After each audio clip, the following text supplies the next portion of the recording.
So we had a good night of fights last night. Ended off with Sean Strickland winning the middleweight title. But before that, like I said, we had some really good fights. Let's get into it. Alex, you want to start it off?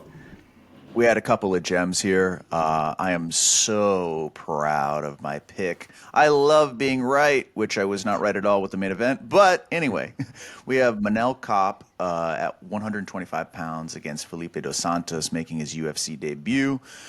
Had high hopes for him, and he more than delivered. That boy's wild. That boy's real wild. He's running, throwing switch kicks, switch knees. Charles Oliveira on crack, 125-pound version, beautiful dyed hair. Let's go. It was incredible. The speed at which these guys fought, the nastiness that they showed.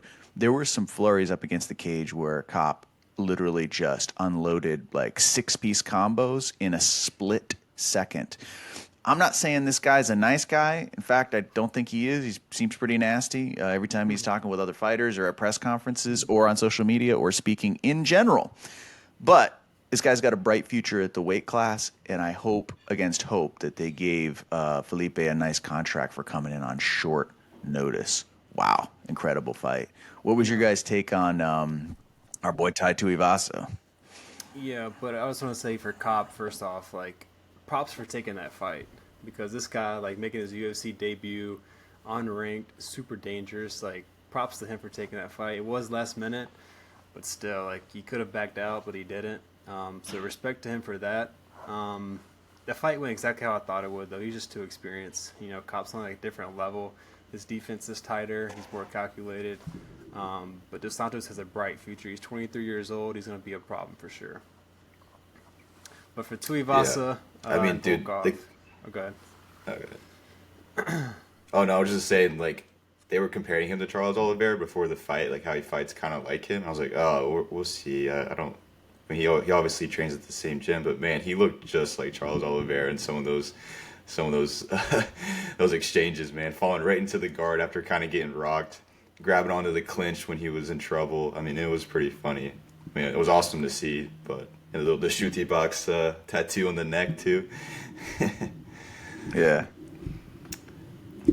But yeah, But yeah, Tuivasa, go. You can go Volkov. ahead and talk about the I tie. was. I just want to, toot my horn. I was the one Volkov pick in this out of us three. So there's a win there. He was the favorite. He was the favorite. So I mean, I don't give too much credit for it. But I think Tuivasa. I think it just showed how his past fights he was getting big performances. He was knocking people out.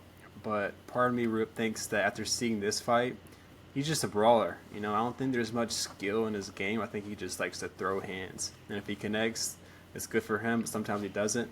Like he went against Cyril Gane. Gane's just a different level, like skill wise, and it showed in that fight. It showed last night as well. Volkov is just he's too sharp. He knows how to use his range. Tuivasa had the leg kicks going, but it just wasn't enough. He couldn't get close enough to land with his shots. And then when it got to the ground, my mercy, dude, that was ugly for Tuivasa. Got the Ezekiel choke. Yeah, Tuivasa, his ground defense just wasn't. It was white belt level, white belt one stripe level, if I would say Mm. that. Um, yeah, it showed there's levels to the game, and you can't just be a brawler if you want to get to the top. Yeah, Alex, do you want to explain to the viewers that maybe not that don't know too much about jujitsu about how hard it is to get an Ezekiel, or not to get an Ezekiel Oh, with no gi? it's not only is it so hard, but even with a gi, it's hard to control somebody who's strong and experienced and really get to that position. First of all, your mount needs to be tight. You need to be total control of their hips. Maybe grapevine or not helps. Volkov had a nice grapevine here that helped make it possible. And his hips, I mean, he's 6'7". He's completely all over every part of you. If he gets to mount, he's in trouble. But bottom line, the Ezekiel choke to me is something that needs to be done in the gi. It helps control. It helps you get your grips, your levers. There is a variation that can be done in the no gi technique, but it's just no hate. I don't know if we should really be seeing at this level of MMA somebody at a main event getting caught with that technique. It's not a good look. I would love to see Ty maybe implement some more grappling training. Like, I think it would round out his game. It would make him more confident. I don't think he would have to be as aggressive because he could let people maybe come to him a little bit more.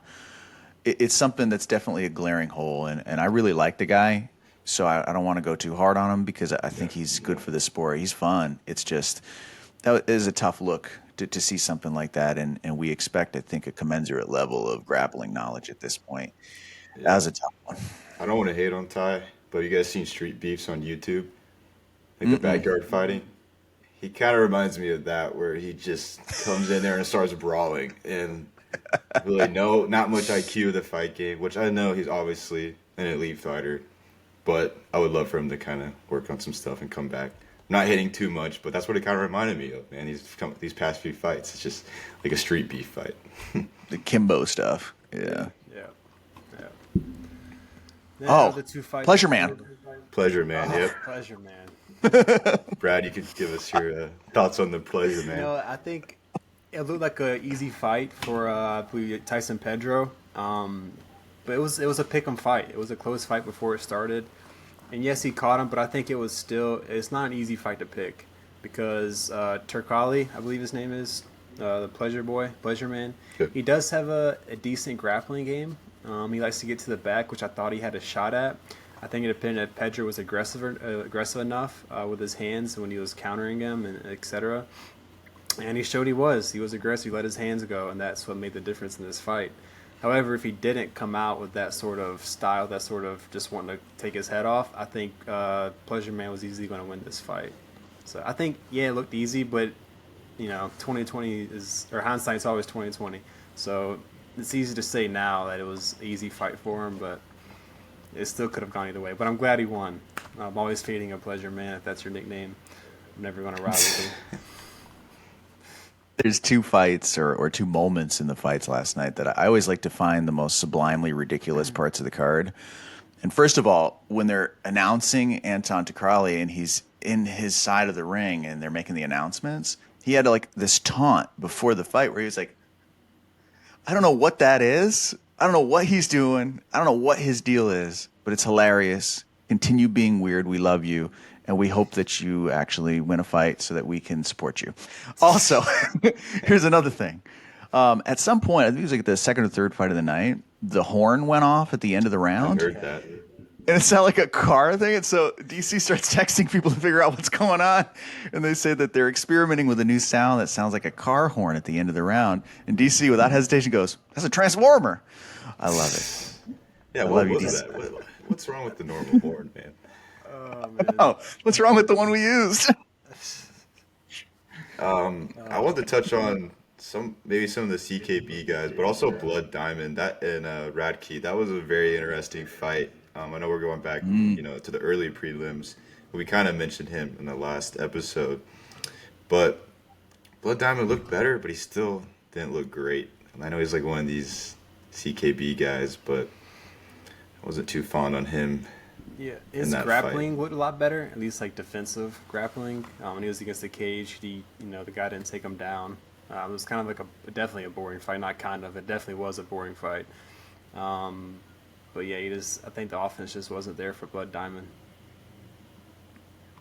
Yeah, Radke seemed like he was determined. He where he's at in his career, he seems like he's very determined, and he was very hard-headed in this fight. And when they did exchange, you could see he wouldn't let anything go by. He would get it back right away. Blood Diamond's an interesting cat. Listen, there is something that is emblematic of what's happening to City Kickboxing. I enjoy them very much. That being said, if people stop reacting to the feints, their style loses its power. You'll notice Brad Riddell got beat by Fiziev because of that. Strickland beat Adesanya because he learned to not respect the feints. He said, unless it's coming at me, I'm not defending it. That's exactly how this happened. And I'm seeing more guys, like Radke, for instance, he wasn't willing to accept the feints, the little hip thrust, the shoulder thrust, those things that are designed to make you react to nothing. He's like, no, I'm going to react when something's actually coming to me. I think Eugene Behrman's got to go back to the drawing board a little bit in terms of, okay, what's our overall style? What are we doing? It was revolutionary to have those feints, but right now we need to evolve a little bit with something else. There needs to be more of a threat maybe behind it. What's your take on that? I agree. I think they're starting to figure the CKB guys out, especially on like the wrestling side, like you said, the feint side. So I would like to see where they go from here. I mean, CKB did go 3-3 throughout the whole card, but must I say they were favorites in most of the fights?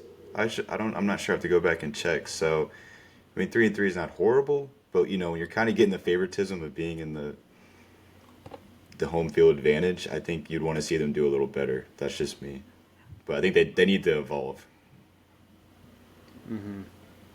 I think they're bigger guys like Justin Tafa. I think they're doing well. I think it's the guys who are like middleweight and below who are struggling. Like Olberg looks great. Tafa looks great. It's Pedro, I believe he's CKB as well. He looked great. So all these bigger guys are doing well, but for some reason, the smaller guys. Although Kaikar France is very talented, but yeah, I think the other guys are struggling a little bit. And shout out to Tafa. Yeah, He had a great knockout over Austin Lane. He did. I think too, with the higher up you go in weight, the less the wrestling and grappling is that important. So I think that's why we're kind of seeing them do well. But even Kai, I love Kai, but you've seen his last couple of fights. He was struggling a little bit with the grappling. So they need to kind of work on that. And strikes need to be meaningful. They need to be significant. They use that term significant. Sometimes if somebody's hitting you with a couple of ineffectual calf kicks, but then you rock them with a left hook, the question becomes, does the volume of the leg kicks outweigh the result of that one shot? I think it's creating an interesting conundrum for the judges. Like, for instance, halfway through the main event, I was wondering, man, if this goes to decision, how will they see this? Like, are they seeing what Izzy's landing as significant, or are they looking at it as if it's just pitter pat, if it gets checked or if it rolls off the elbows? But overall, ended up exceeding expectations. I would say the card is a solid B plus, maybe even an A minus because of the finishes. Who would you guys? So we always do like tip your cap, but for this card, who would you tip your cap to? Dude, all day Nazrat Hagbrest. First round did not look good for him. His leg was getting battered. It was really purple, like his leg was purple, and he came out the second round, switched to orthodox, and just started. Well, he was banging the whole fight. I mean, he was landing big shots, all 3 rounds. But the second, third round, switching stances. He's not even comfortable in this stance. It was pretty square once he switched because he's just not comfortable in it. Still landed big shots and just found out to get a victory. And the he's so impressive to me. Comes to these Morocco is the second home. They had the big earthquake this weekend, so we got a chip on his shoulder with that as well. I'm a huge fan of this guy. He's got the dog in him, and I love watching him fight. And so I definitely tip my cap to him because of just how that first round went and how he adjusted to it and still put out the victory.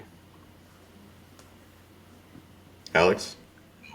Yeah, I think for me, guys, I know Sean Strickland pulled off something incredible, and I love seeing that. But I think my tip of the cap is going to have to be to Laura Sanko, who made her pay-per-view debut as a commentator, first female to do so.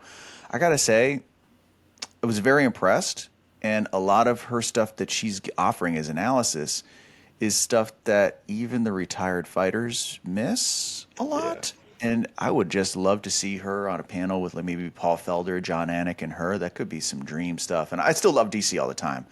Don't get me wrong. I do love what DC brings. He's just like he's welcoming and he's warm on the pod, on the dais when he's up there. But the whole thing is, it was just nice to hear her get this opportunity, and I think she knocked it out of the park. She was very natural, organic with John.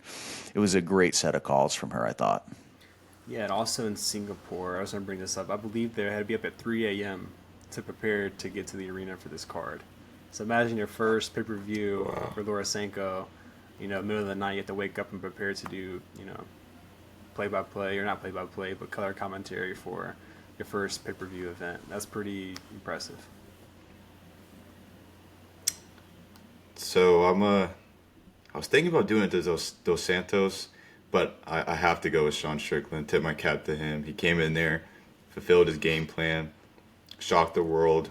I mean, it's hard not to, I saw the emotion he had after. It was super wholesome. Like, we were texting throughout the fight. I mean, dude, like the that last like 20 seconds when he was just like screaming. I don't know what he was saying. I think he might have said China man, but man, that was awesome. That was just such a wholesome moment, man. I mean, for a guy like that to like finally get a belt and work his way up.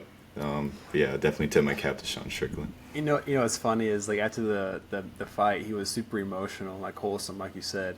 Then he gets backstage for the press conferences and he's back to talking shit. That's like He's right back at it. he's right back at it, man. He's just super real, man. I think that's why a lot of people like him. He says some outlandish stuff, but he's just him, and I think that's what people like. He's honest. Yeah. Yeah. Which makes Dana All right, White guys. very nervous. You guys want to hear us talk about the main card? There should be a separate video posted before or after this, and then for this week, we're going to talk about the upcoming Alexa Grasso and Shevchenko card coming up this Saturday. We hope you guys stick around and check that out. Peace.